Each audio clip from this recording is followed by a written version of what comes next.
Can everyone hear me? Yes, welcome. Hello.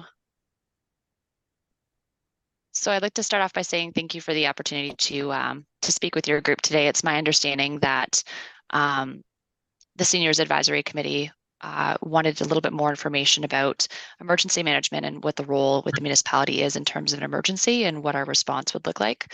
What I can tell you is that we don't have a plan per se that is solely committed to senior care. Some of the pillars of emergency management look after protection of citizens as a whole, but we are looking at different means of registering persons who would be considered as vulnerable, so that in the event of an emergency that we can check in with those individuals or have plans in place to assure their protection in terms of an emergency and any relief that they would be required. At the end of the presentation, I can take any questions or comments, but if we can just jump into it, I have a brief video which will look at an introduction to emergency management as a whole. So we'll start off with that.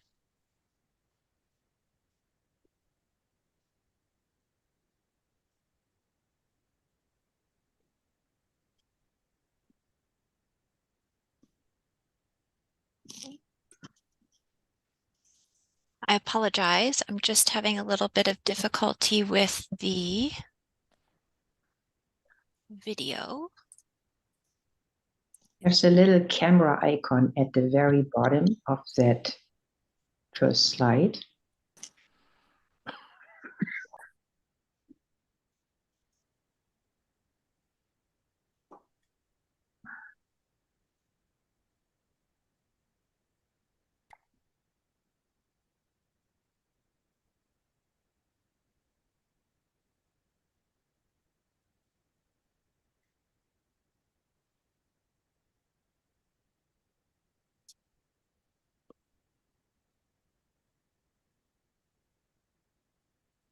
Yeah, to the you were almost through the chair. The video does not want to load. I apologize. So it is on our website as well, if you wanted me to share the link, Danielle, or sorry, on our YouTube. Just looking for it now.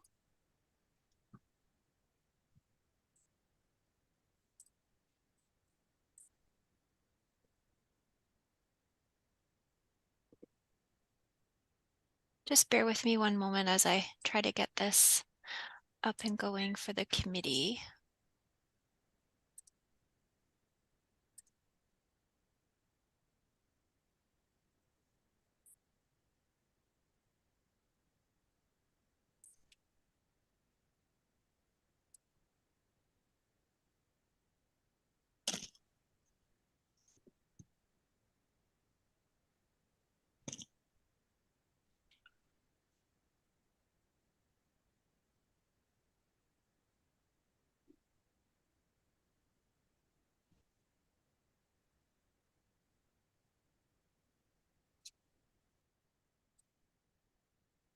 Oh, okay.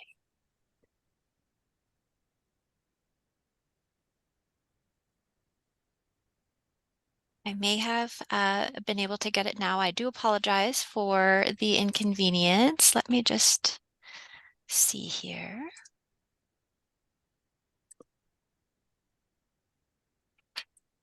If that doesn't work, I'm just uploading it to Teams.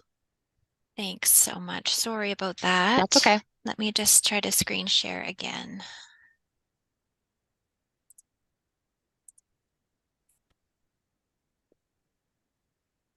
Can everyone see my screen?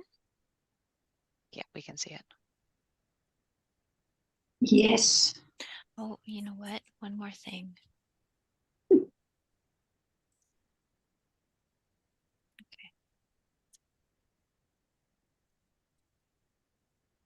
To Irish Union and to really message is responsible to develop an emergency management plan and have someone to coordinate emergency response in their municipality. The work that emergency managers do is largely done behind the scenes, except for when a large disaster does occur.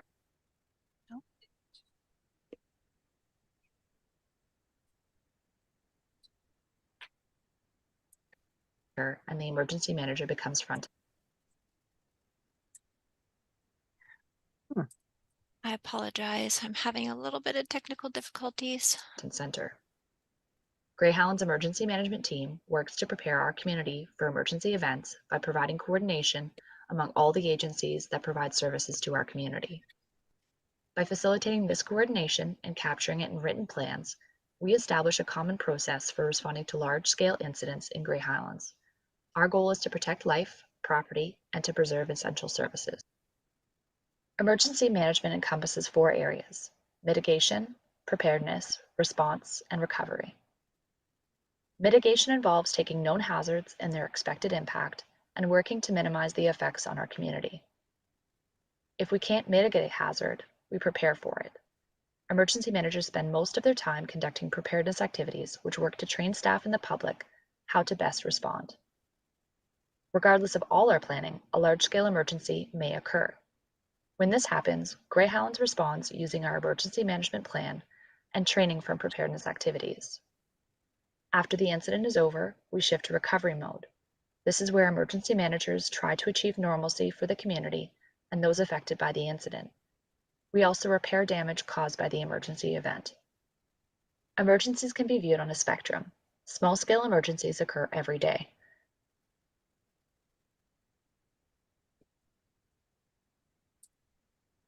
This can be a simple accident or fire. Most emergencies don't need to be managed. They're handled by the appropriate first responders. However, when an agency exceeds their capability or a disaster is widespread, emergency managers become involved. Grey Highlands Emergency Management Team coordinates to support emergency response from the Emergency Operations Center. We provide information so that the public has a clear picture of what's going on and how our municipality is responding. Within the EOC, we coordinate resources so that the boots on the ground have what they need to best respond. We also manage logistics so that critical services in the community can continue. Emergency preparedness doesn't just stop at the municipal level. We encourage individuals and families to plan and practice on their own. Do you have an emergency 72-hour kit? Do you have a go bag or an evacuation plan? Contact us today for more information on how you can keep yourself and your family safe. Excellent. Thank you, Danielle. So as you saw in that video, it was just a brief introduction of what emergency management is.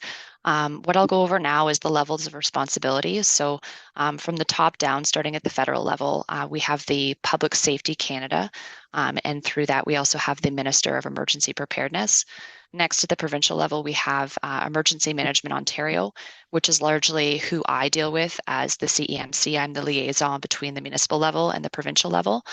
So in the event of an emergency, I reach out to the regional field service advisors to inform them of what is going on at the municipal level and to seek guidance and support.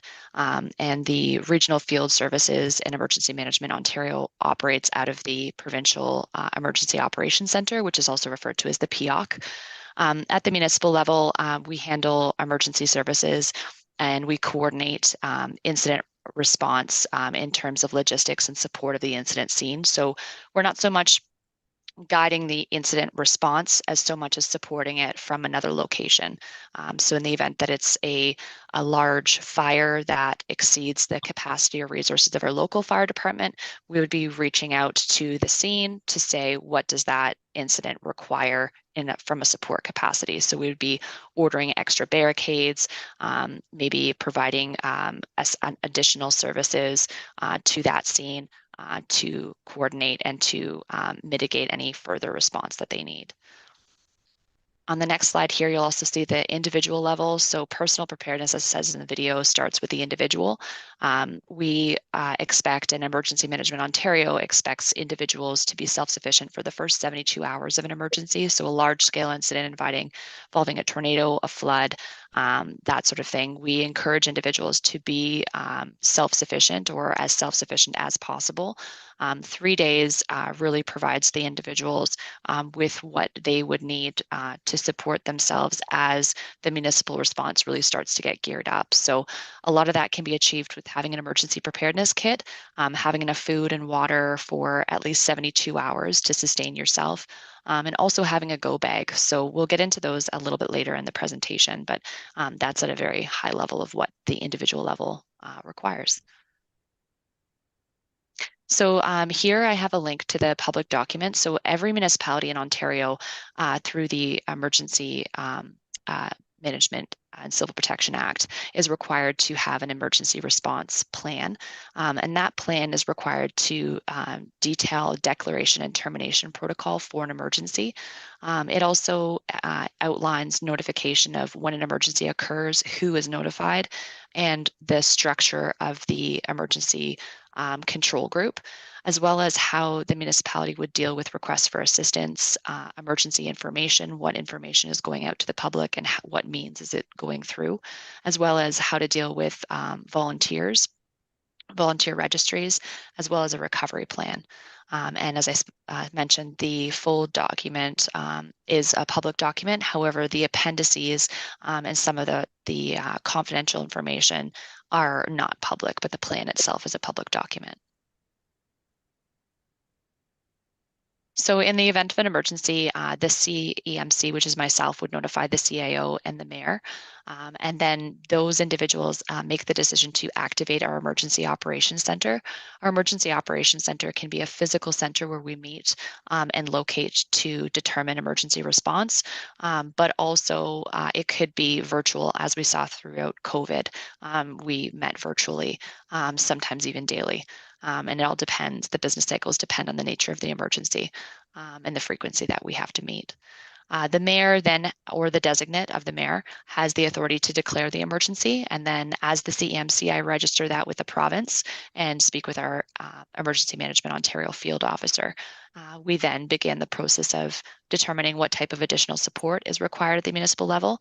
And they, through other MOUs at the county level or through the province, would either provide us additional assistance in terms of staffing or personnel or physical things like sandbags. The mayor also has the authority to terminate an emergency. An emergency can be very long in nature or it can be short. It all depends on the nature of the emergency and the extenuating circumstances involved. So this slide just shows you a makeup of our emergency management control group. So as you'll see on this slide here, the group includes the head of council, which is the mayor or his or her designate, the emergency center director, our CAO, our emergency information officer, which is the municipal clerk, our liaison officer, which is myself, the CEMC, our fire chief, director of transportation and public spaces, Director of Public Utilities Environmental Services, and the Director of Finance and Treasurer, as well as our Chief Building Official. So this slide just goes into details about how the individuals can better protect themselves and be prepared. So in the event of an emergency, we encourage everyone to take 3 basic steps to support yourself. So that involves making a plan, building a kit, and staying informed. So this details how and what should go into your emergency preparedness kit. And again, it should be about 72 hours or 3 days that you can sustain yourself.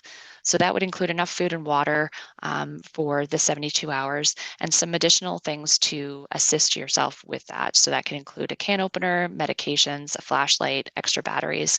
Radios are really important as well. And then it can go into additional things like cash, a whistle, change of clothes, if you have to evacuate, blankets or sleeping bags, and just some things to keep yourself busy, as well as some comfort items.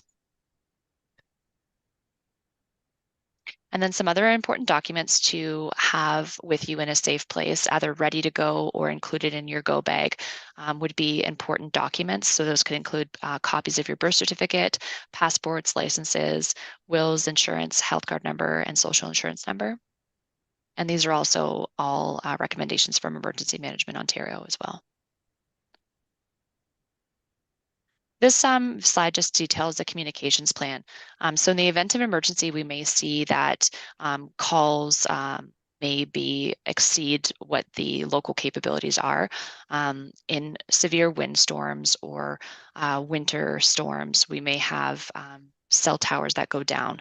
So in the event that that goes down, you want to rely on alternative methods of communications. Text messages are more likely to connect than phone calls, and that's again because the local towers just become over impeded with additional calls. And then also just to have extra batteries or chargers handy in case that you're relying solely on your cell phone. And then as well, if you have an out of area contact and you can connect to them through text or email, they can relay important information to other family members who may be trying to get a hold of you. So some ways to stay informed are Alert Ready. So Alert Ready is a information broadcasting system which notifies individuals through radio, TV, and other compatible mobile devices. It's similar to the Amber Alert, but it informs the individual of significant weather that is headed our way, if that's either imminent or weather that we're on the lookout for. It's important to check in with the local news and weather, have a radio handy and have it tuned into the local radio station, and then just know and be knowledgeable about what some of the hazards are that are in our area. And if you're unfamiliar with that, you can always check with the Canadian Disaster Database, and there'll be links at the end of this, this presentation for those. So these are some various links to more information. So Emergency Management Ontario has a plethora of information on how individuals can stay prepared, as well as how they can create a preparedness action plan. As I mentioned, some of Ontario's hazards are represented through this other link as well. And Public Safety Canada has a great link there as well about how individuals can create a car kit so that they can be safe as well throughout some of our various lovely Canadian weather. And this slide just has additional contact information for myself. You can follow us on Twitter, and of course, our website also has an emergency preparedness section as well. So is there any questions or comments?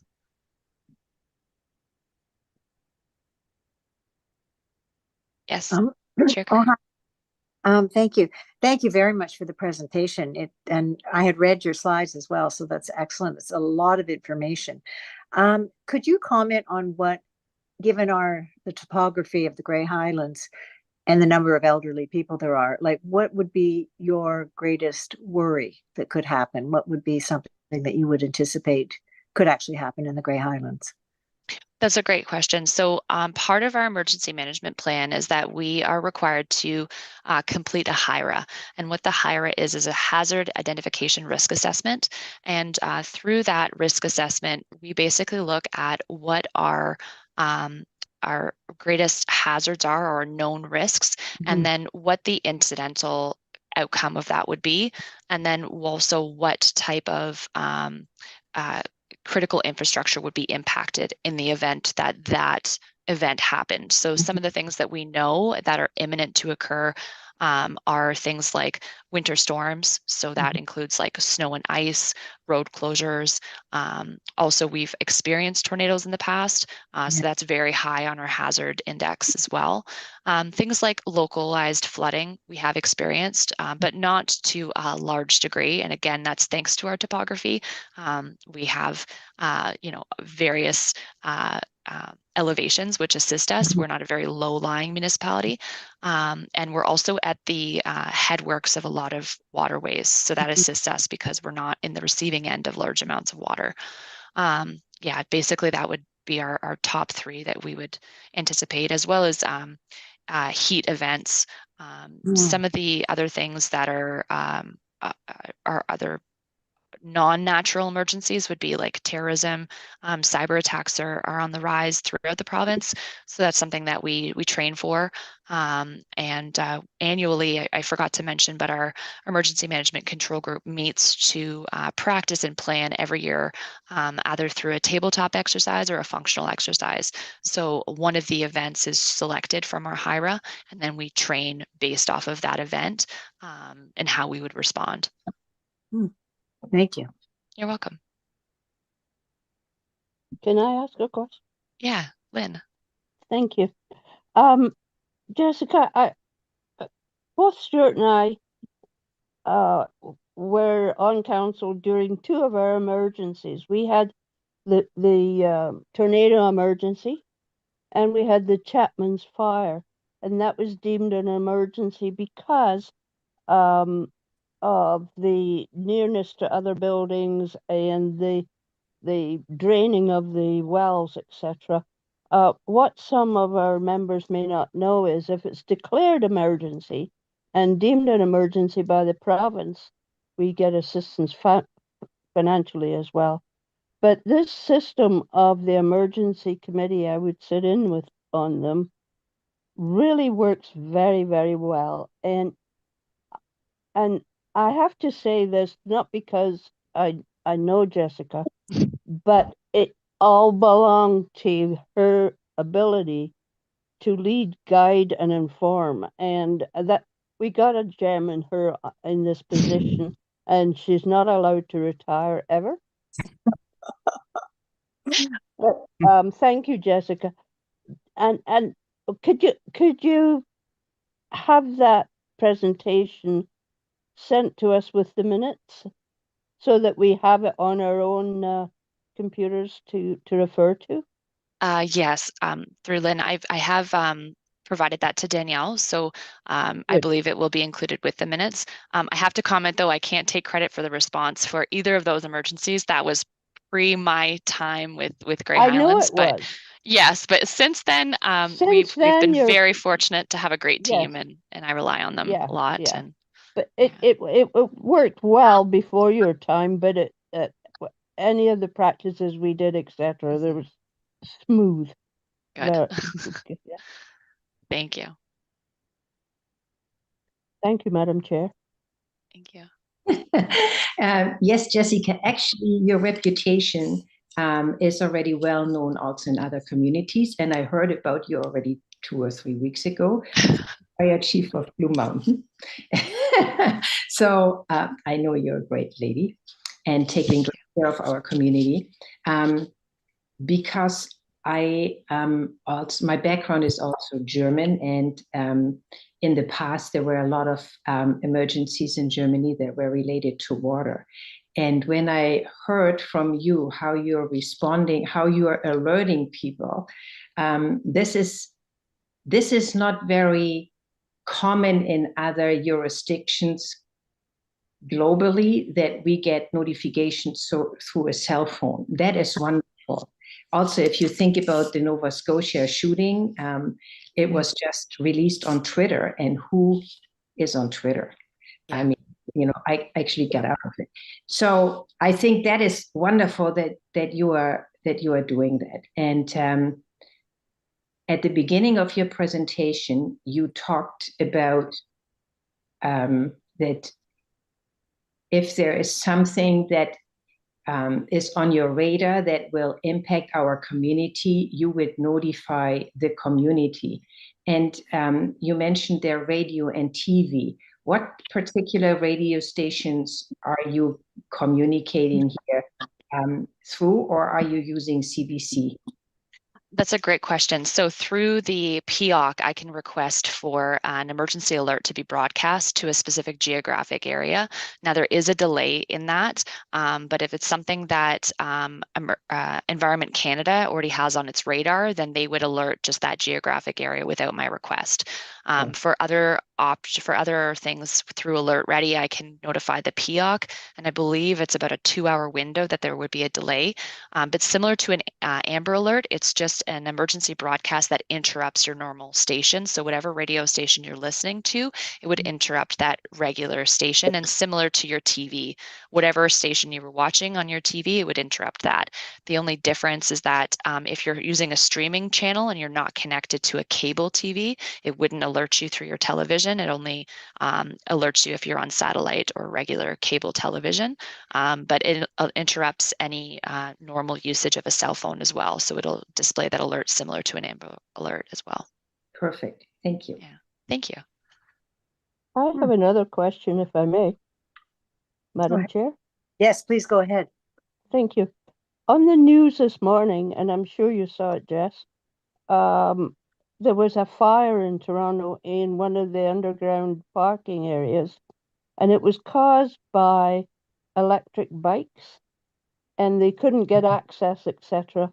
And that reminded me of a presentation made at one of the seniors groups, zone groups, and Jess, lithium batteries are causing fires, and I know you know about this, and perhaps at some point you could give us a presentation on the lithium batteries, how you shouldn't have them in your bedroom, and that's your cell phone, etc. And I keep looking at my husband, do I want to share the same bed, because he has a pacemaker and has a lithium battery. But yeah, they had a lot of trouble getting into this underground car park, and of course there were the apartments above. So it is a concern, but I haven't seen anything local yet. Hopefully. Yeah, so through the chair to Member Silverton, we have had an increase in lithium-ion batteries or energized fires from lithium-ion batteries. It is on our radar, and we have been doing some public education with regards to that. And that type of stuff occurs throughout the province every day. It's just a natural response now to fires, and something that our fire service has been challenged with over the last couple of years. But I can certainly add some type of presentation with regards to general fire safety, including lithium-ion batteries as well, to any future meetings that you decide. Super. Thank you. You're welcome. Thank you, Madam Chair. Thank you. Any other questions for Jessica? Yes, from Stuart. Yes, Stuart, go ahead.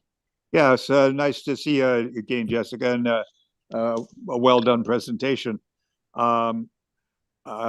It's a lot of great information there about being prepared for emergencies. I'm wondering how we can better share it to our community, and one way would be to have that section perhaps on our seniors page, which has a lot of different links. I'd like to see it there, for seniors, because I think if anybody, they're much more vulnerable. So if I'm not sure what it would take to get it onto our seniors page, but I would recommend that. Okay, if you go to our seniors page, you see all different kinds of links. Okay, it was mentioned earlier that we're registering vulnerable citizens. How are you going about that, and how can one declare themselves vulnerable? Absolutely. So through the chair to Member Halliday. So that's an excellent question. We're looking at a number of different technologies that we can utilize for that, and looking at the costs associated with that. One in particular that we're just fine tuning has the ability to have individuals either self-register through a website, which would then collect their information and then relay it to myself, so that in the event of a declared emergency or an impending emergency, we can basically create like a fan out for those individuals. And then also a method of checking in with those individuals. And I believe that there would be some duplication, because there are some assistance programs through the county level, especially through EMS. That may be a duplication of that, but in the event of emergency, it would at least give us a list of vulnerable persons, whether they're seniors or not. It could be persons with mobility issues, or maybe that's somebody that's living on their own and doesn't have access to social media or a cell phone. So they could be considered vulnerable in that essence. But it would basically give us a database that we could access for those individuals, and find a means to check in with them. As I said, we're still working on the securing that technology, and we do have one company in mind that our fire chief has been working in close coordination with, but that information will be released very soon, and there'll be a fan out for information for that, on how individuals can go about registering themselves. And I'll make sure that when it is up and running, that I provide that to your group for sure. Also, that's great. I appreciate that. One of the other things, of course, is that a lot of seniors or a lot of people still don't have access to internet. And I'd like you to try and have a concept in mind that that the library system can provide that access point. We have 3 libraries here, and that if somebody wants to come and register on that self-registering system, that we be prepared, to promote that for our library system. So if you duly note that in your sort of concept of expanding the usefulness, I think that would be important. Okay, so Yeah. I appreciate that, and we don't be too happy. I'm the chair of the library board, and we've got a good team in place, and we do have public computers. So I'd like to make sure that that's available. The other thing is one of the things is the for long-term, let's say winter storms or power storms or outages. Both the libraries were to be sort of subsection, let's say disaster recovery zones, but neither one of them have generators. So I didn't know whether or not there was any budget being thought of to bring those as part of your emergency rollout in the future. Just a question for you to know. That's an excellent question. So through the chair to Member Halliday, first of all, I can comment also on the usefulness of the libraries in terms of a self-registry that had been anticipated, as well as I believe each of the arenas also have a tablet where individuals can use those to access municipal services such as booking a hall or booking ice time. And it was the thought that this technology would also be utilized on those stationary tablets as well, so that they could utilize those in any of our community centers. So that's the first comment that I wanted to also note. In terms of the libraries and any money that would be set aside for generators for those facilities, I can't necessarily comment without the support of the MECG, but it definitely, I can understand the value of having those facilities having a generator, and it would be something that I'd have to work with the CAO of the libraries as well. In terms of generators, we do have several facilities that do have power generator backup. And in the event of an emergency, they may or may not be utilized as a staging area for emergency information center, or even they could even be used as an emergency evacuation center. Typically, we haven't had to rely too much on our warming and cooling shelters in the past, but that doesn't mean that that couldn't occur. So it's something that we have noted, and the usefulness of those facilities in terms of, are they able to provide the services under those types of circumstances. So it's something that's on our radar. And as you can appreciate, in terms of budgeting, it's something that we also have to bring forth to council to make sure that they're able to support that as well. But if you don't plan, you don't get. Absolutely. And of course, the Kinplex does have a generator, thanks to the kinsman that put a generator in the Kinplex. Mm-hmm. I guess that's noted on your on your, that it could be, a center, for a emergency measures group to operate out of. Also, I'm not sure, but one of the things that we were concerned about this year and it seems to be sort of a warming centers were first in this year, and we haven't had the winter of 2024 yet. So how are we going to handle warming centers? Is what's going to trigger a warming center, and what will trigger a center during the winter storm? Because I remember once my wife coming back from Guelph to here, and the highway 10 was closed, and she and my daughter spent a night in the Shelburne Arena. Wow. So I'm not sure how that's all being triggered. Is there a plan in place to make those things happen, and what's the trigger? Absolutely. So through the chair to Member Halliday. So the opening of emergency warming and cooling shelters is done through the MECG. So that would be done through the direction of that group. I have been involved in only one opening of a warming shelter, and that was due to the closure of Highway 10. And actually, I was the only staff, and thank goodness I lived on George Street and was nice and close. I was able to open the arena, and we did utilize that as a warming shelter until we were able to find suitable accommodation elsewhere for persons that were trapped. We were very fortunate that there was only a small number of persons that had to use that facility on that date. But in the past, it's on an as-need basis, and also taking into account, we can't forecast for every location just because of the nature of storms. We don't know which storms would be closed. And actually in that instance, we had also declared a municipal transportation emergency as well. So all of the roads were closed, not just Highway 10 in some instances. So then it becomes a challenge of how we shuttle persons to those different places and where we're going to disperse them. What we have found is that a lot of individuals will find accommodation themselves. And we're very fortunate to work and live in a community that is so accommodating. I know that there were lots of persons who opened up their own homes to stranded travelers. Right. But in the event of a large scale emergency where we have a number of persons displaced, we would work together as an MECG to figure out what facility makes the most sense to bring them to, and then work in coordination with other emergency services such as fire, as well as police and EMS. So it is a coordinated response anytime that we do these types of things, and it's handled on a case-by-case basis.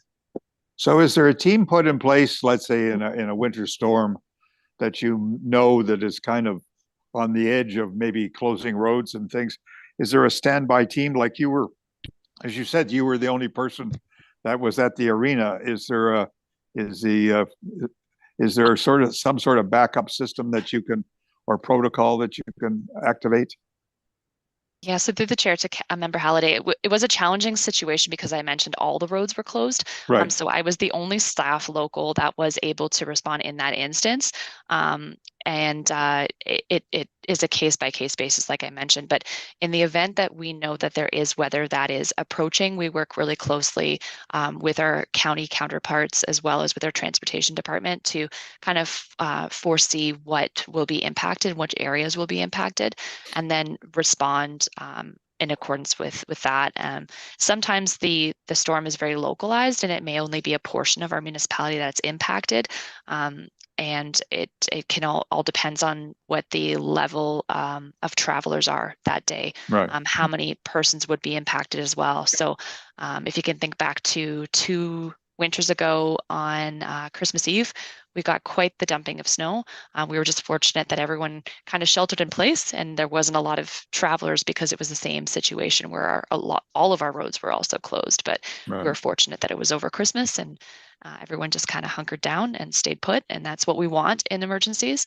And it's also largely due to some of the communications that we send out through either social media or the radio, and our counterparts through OPP also send out to let people know that essential travel only, and don't drive on closed roads, and here's how you can protect yourself. So we do a lot of public education in those types of instances to prevent persons from traveling on the roads as well. One other thing is an emergency preparedness would be to make sure if you have a vehicle that is full of gas during those kinds of storms, because that's where you could end up being sheltering in your vehicle if your generator doesn't. And again, I'm only speaking because I have experience. I was rescued by a municipal grader once, so. Again, enough said, and it's really great to hear some of the great things that the municipality is offering, and if you can get it onto the seniors page, I'd appreciate it. Thank you, Madam Chair. I just wanted to mention that in 2003, when I was on council, the Grey Highlands Secondary School was the place where things were set up for people to shelter in storms. But I have another question for Jess. I'm sorry. I know this is going on long, but do we still have the agreement with Sparlings, Jess? Because their system of notifying people of an emergency to do with Sparlings is by telephone for whichever area is affected. And that would be very useful for us. And I know we were attached to that as well. Through the chair to Member Silverton. So that is actually an ongoing relationship that we still have with Sparlings. We are looking at other technology that could also assist us because we do employ one system, but we're constantly looking to better improve our abilities in terms of emergency notification. And there is, when I hinted at another system that we would be utilizing, that may or may not be another system that we're looking into. So stay tuned. I can't speak too much about that because again, it's still in its infancy, and we're working with the company to fine tune some things. But it would likely be a report to council that you can anticipate in the next little while, I would say the next quarter at least, and that will have a lot more information in terms of not only utilizing it for that specific emergency response plan, but utilizing it for other things within the municipality as well. Excellent. Well done. Thank you. Thank you. Thank you, Jessica. That is a fabulous presentation, and I think we all feel that you have it in order and that we are better protected through your efforts. Thank you very, very much. Thank you. Question. Chair, oh. Yeah, Yes. to get it on the seniors page, do we need a motion? Danielle?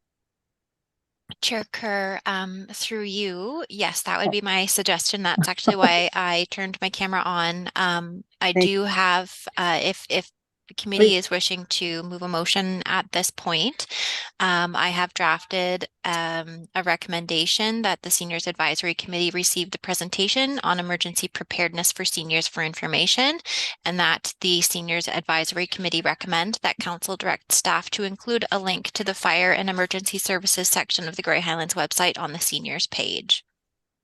Sure, moves that and I second it. Thank you. Thank you, Danielle. And the committee will simply need a vote. So all in favor. And that carries.